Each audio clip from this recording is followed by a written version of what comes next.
You're watching coverage you can count on. This is News Channel 15's First at 5. We start with breaking news tonight. Crews are battling a massive apartment fire just northeast of the city. We have a crew headed to the scene right now. They're arriving there about now. We're going to bring you a live report as soon as we can. This is going on at Gulfview Apartments in the 6500 block of St. Joe Road. The fire broke out about 4:30 this afternoon, and we are hearing reports that the apartment complex is fully engulfed. We don't exactly know how many units are involved at this point, but as we said, News Channel 15's Kelly Roberts is just pulling up to the scene, and we'll join her for a live report. In other news, 3 people behind bars tonight for their role in a double homicide at a Ligonier apartment complex. And tonight, court documents reveal what started it. Authorities say the suspects were trying to retrieve a designer purse. News Channel 15's Angelica Robinson has been following the story and joins us now from Studio 15. Yeah, today we've obtained a copy of this probable cause affidavit from Noble County, and in it, each of the suspects say that a stolen $10,000 Prada purse was the reason they went to that apartment Tuesday night. Authorities say Michael Johnson confessed to fatally shooting Justin Adams and Amanda Feldstein. His girlfriend, Kara Frost, and their friend, Tiffany Cox, went with them to the apartment in the 200 block of Water Street. Johnson told police that they were going to get a purse under the guise of a drug deal. He said Cox handed him the gun. When they got into the apartment, Adams tried to run out of the door, but Johnson shot him in the back. Then he shot Feldstein, who was also trying to get away. He opened fire on another woman who was in the apartment, but he missed. Her eyewitness account helped lead police to Johnson. Police caught up with him a short time after the shooting, and after a brief chase, he was taken into custody. Cox drove to a nearby hospital where she said she had information about the shooting.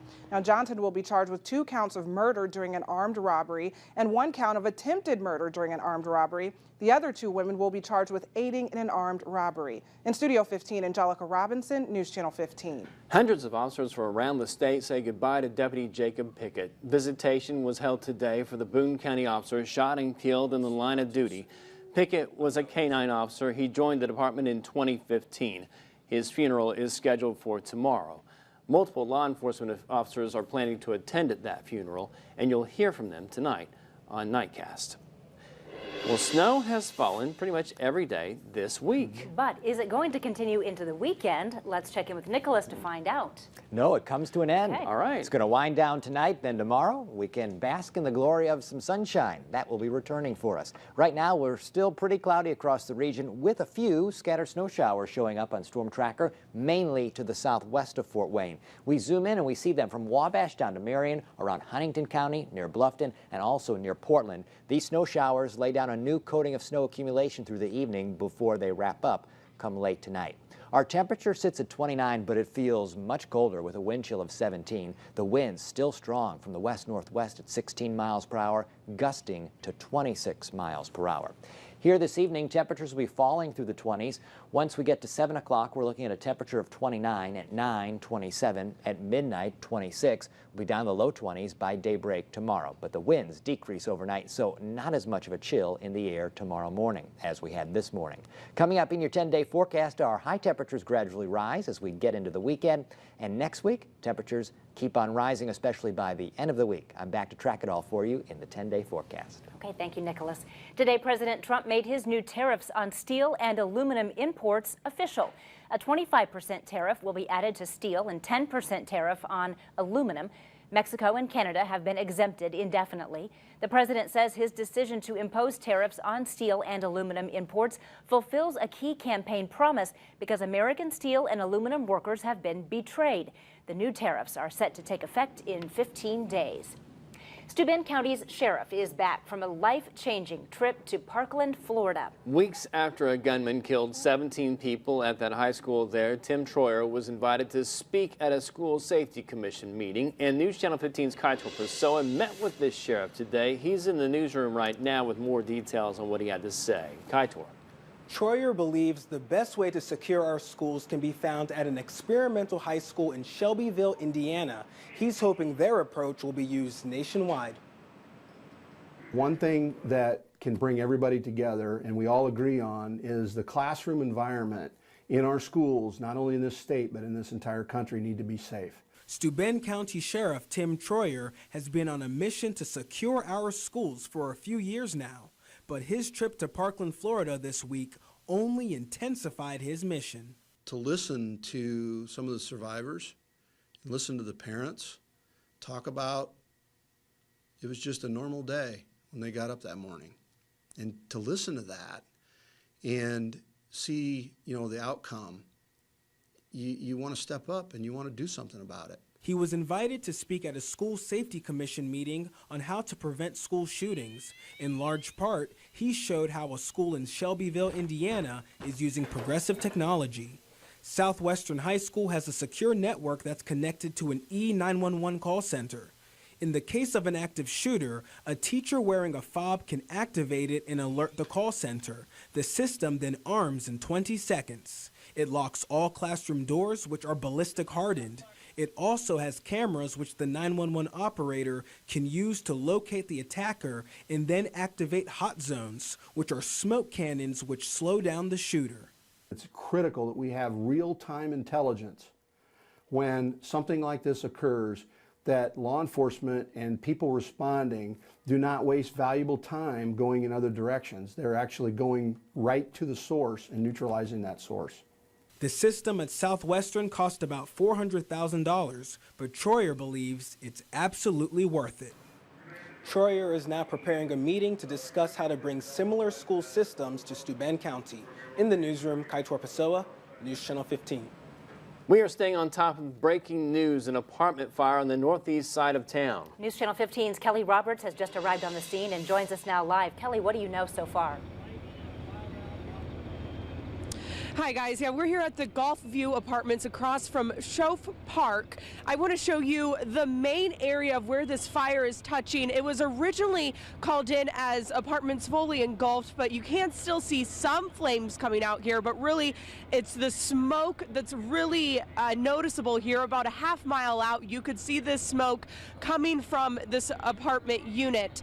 Right now, there is a section of St. Joe Road closed off. The hose is coming through the street and then into this apartment complex, but there are police officers at several spots waiting to get you to where you need to be. Again, we have just arrived on the scene. This fire was called out just about a half hour ago, so we are finding out more information and hope to give you the very latest a little later on First at 5. But for now, reporting live from Gulf View Apartments, Kelly Roberts, News Channel 15.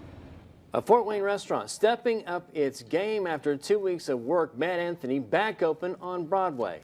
The crews worked nearly around the clock, and now they're getting an inside look at the final product.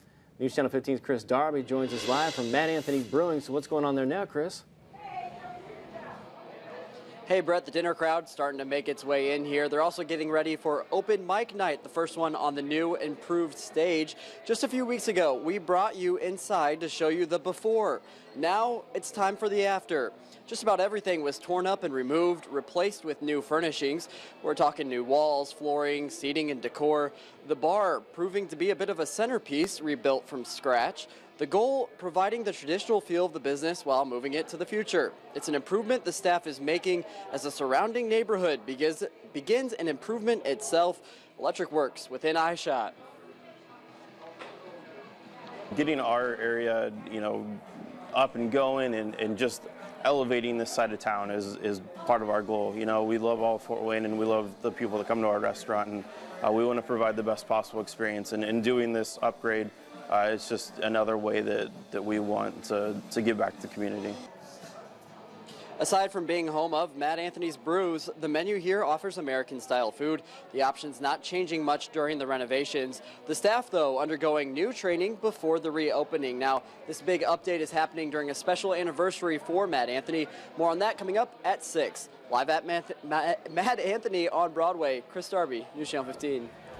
Thank you, Chris. Coming up on First at 5, Mayor Tom Henry and 2 city councilors unveil a plan for more public art. What we know about the project. Plus, hundreds of thousands of homes and businesses are without power after a second nor'easter hit the East Coast. Coverage you can count on continues with Heather Herron and Brett Thomas. promoting and integrating art throughout the city. A proposal to create a public art program and commission was announced today. The commission would review and select art for public spaces. The ordinance would also create a public art fund, which will be financed from private grants and donations. Officials say they're using input from the public to help with the project.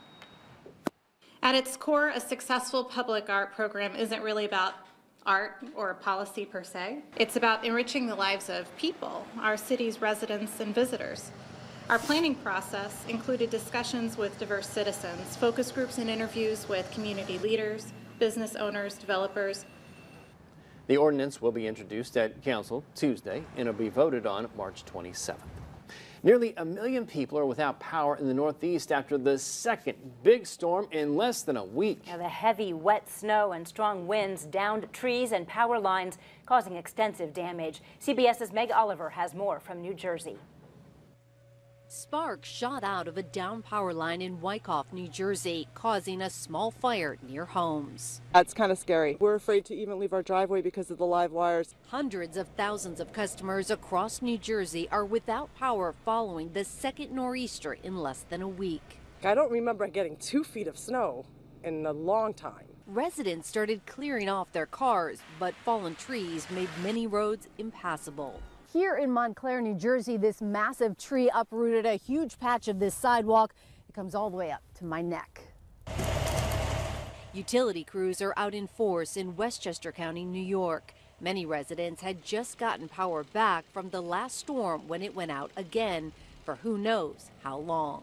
They said, we're not going to sugarcoat it for you. Over the weekend is the earliest you'll get power. From Connecticut to Massachusetts, people had to deal with the aftermath of the snow. In Maine, the storm also brought more coastal flooding. All the ramps are washed away, everything's gone. And since many schools are closed, kids everywhere took advantage of the snow day. Meg Oliver, CBS News, Montclair, New Jersey. Yeah, the kids may be having fun, but I'm sure the adults are not. They're dealing with a huge mess out there. Isn't that how it always happens in these situations? Well, we had ourselves a cold day here today, and the chill in the air remains in the days ahead, but it does ease up a little bit. I'll fill you in your 10-day forecast after this. Coverage you can count on continues with Chief Meteorologist Nicholas Ferreri's live Doppler 15 Fury forecast.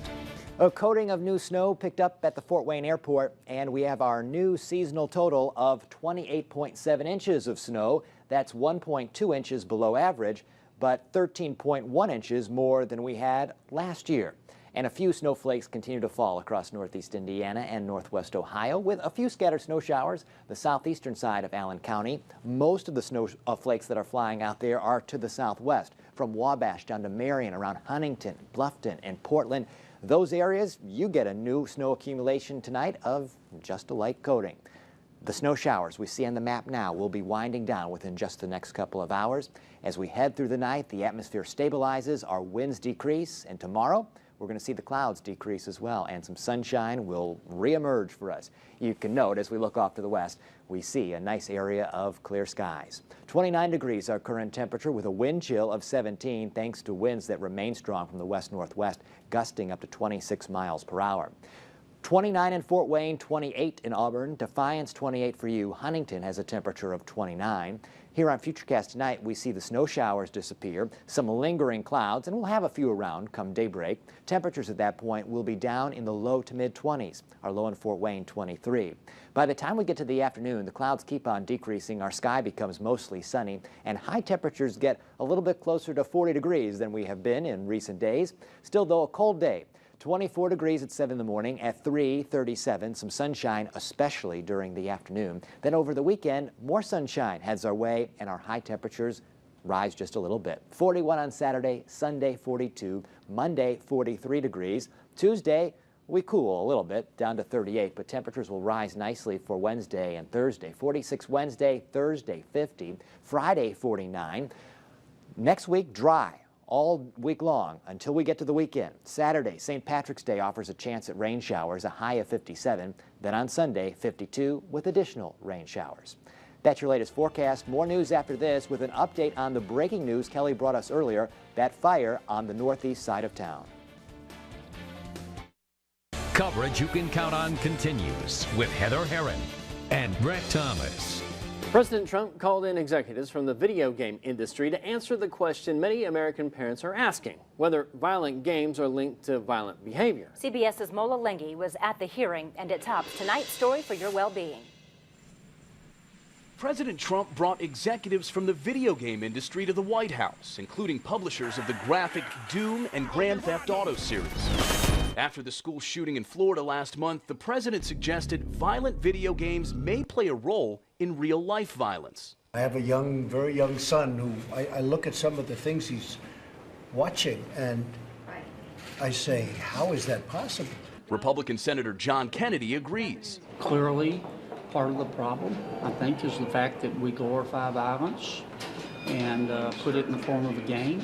The White House says the meeting is the first of many to explore the link between video games and violent behavior.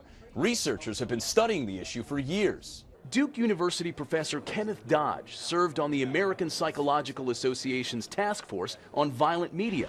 He says there is no evidence violent games lead to school shootings, but that there are other risks. The evidence is clear that playing first-person shooter violent video games over a long period of time increases the likelihood that a child will behave aggressively, hitting others, bullying others, assaulting others. Desiree Howden worries about her 13-year-old's gaming habits. And I do feel like it is related to violence because they see lots of blood and gore and the shooting. Howden limits her son's playing time, which is exactly what the experts suggest. Professor Dodge says the more time children spend on violent games, the more likely it will affect their behavior. Mola Lengi, CBS News, the White House. Stay with us. Right after this, we'll have more on that breaking news, the apartment fire on the northeast side. We are still following that breaking news about a massive apartment fire. News Channel 15's Kelly Roberts joins us live from the scene with what she knows so far. Kelly. I am finding out some latest information here at the Gulfview Apartments on St. Joe Road. The call came in around 4:30 and crews arrived about 3 minutes later. Injuries have been reported. However, the guys here on the scene do not know how extensive those injuries were or how many people were injured. You can see crews still working on this main part of these units here.